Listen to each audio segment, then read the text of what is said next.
सुना रही हूँ। अच्छा लगे तो कमेंट करिए, बताइए गीत कैसा लगा। नमस्कार।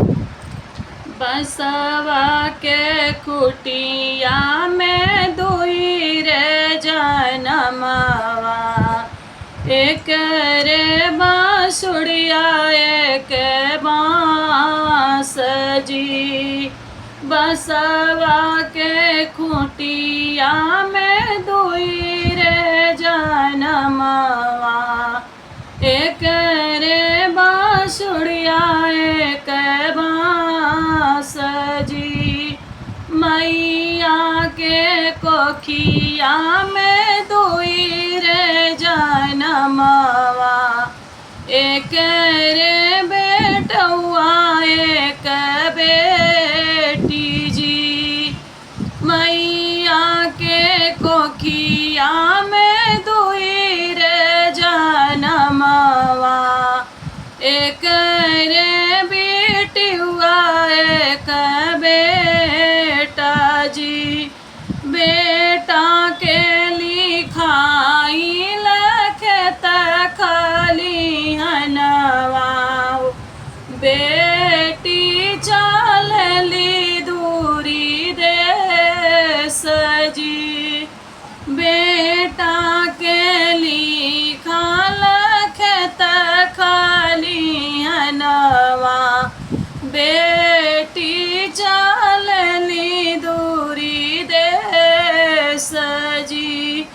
डोली पर चढ़ावेल भैया बहिनी के, आमा रोवेली अचनो धार जी।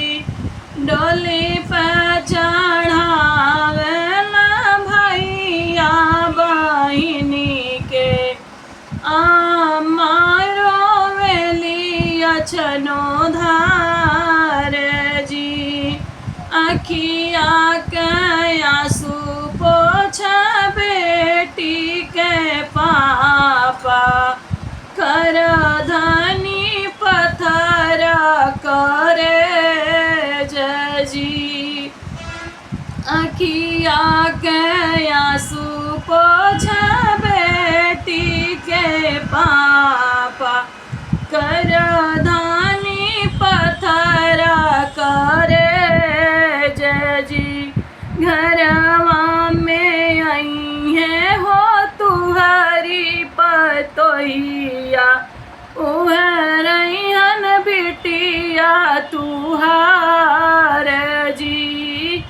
घरवा में आई है हो तुहरी पतोहिया, उहरैहन बिटिया तुहार जी।